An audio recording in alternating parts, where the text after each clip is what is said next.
So have you ever tried and failed to photograph the moon, or simply don't know how, or just want to see how it's done?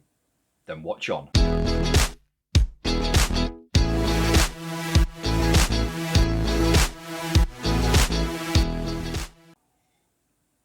Oh, greetings all, and if you're new, welcome. If you're a regular, nice to see you again. Let's not beat about the bush, let's get straight into this moon photography.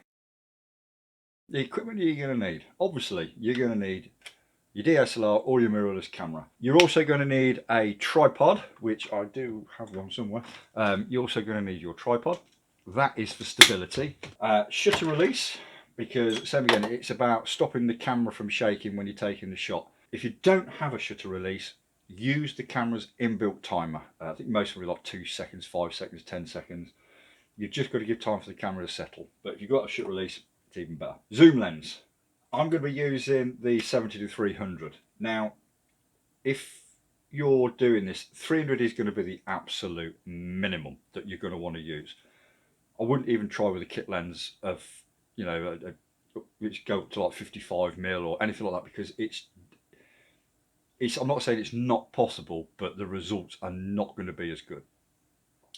And the thing is, with this one, is if you're using a camera with a crop sensor, then this is better for you in the respect of, on my Canon, the crop factor is 1.6, so that actually makes this 480.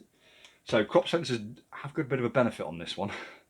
So for me, 300mm on a crop sensor is the absolute minimum. If you're on a full frame, you're going to want to go 400. Okay, settings. Now it's called lunar 11, and the reason is because your aperture is going to be f11. Your ISO, you're going to keep it as low as you possibly can. 100 is brilliant. Your shutter speed, you're going to start off 125th of a second. This is the only setting you are going to change, depending on the brightness. Now the thing is we're aiming to underexpose this, because this is how you're going to capture the details, the craters and everything that you're going to take on the moon. So tip number one, check that weather.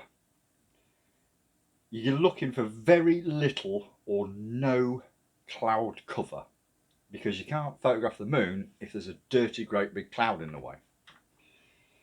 Check the moonrise time. Today when I'm actually shooting this one, it's 5:27 p.m. but it's not going to be in position until about 9 p.m. So you have got a bit of time, but it's always best to get to the location that you're going to use and set up early. Another thing to remember as well is in darkness. The darker it is, the better. And this is why doing the moon photography in autumn and winter time is a lot easier than the summertime.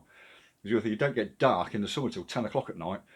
So you're really going to want to be around at 2-3 o'clock in the morning? Not really. But as we're in the autumn and winter time, it starts getting dark at 5 o'clock, 4 o'clock. It's ideal. The location that you're going to choose, you can do this in your back garden or wherever, but the location that you're going to choose, it's got to be dark. And when I say dark, as dark as possible.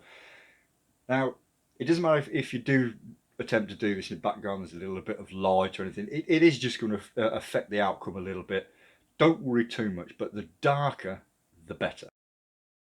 So tip number 3, focusing.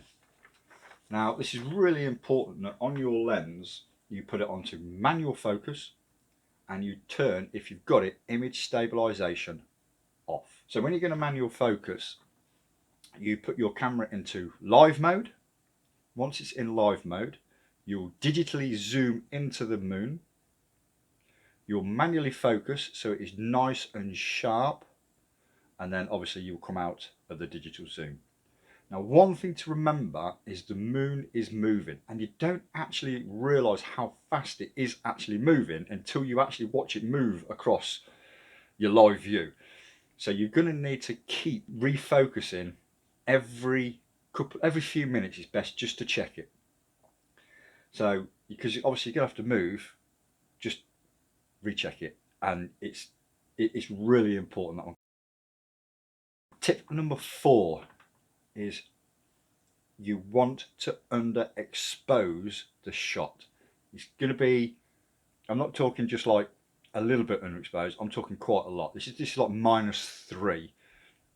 So basically what this is going to do is it's going to make the image look slightly darker, but because the moon itself is pretty bright, this is where it's going to pick out all of the actual details on the moon, and you are going to capture those, but you've got to underexpose. If not, it's just going to be a big white blob, and you don't really want that.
So there we go, guys. Hope you found that really useful.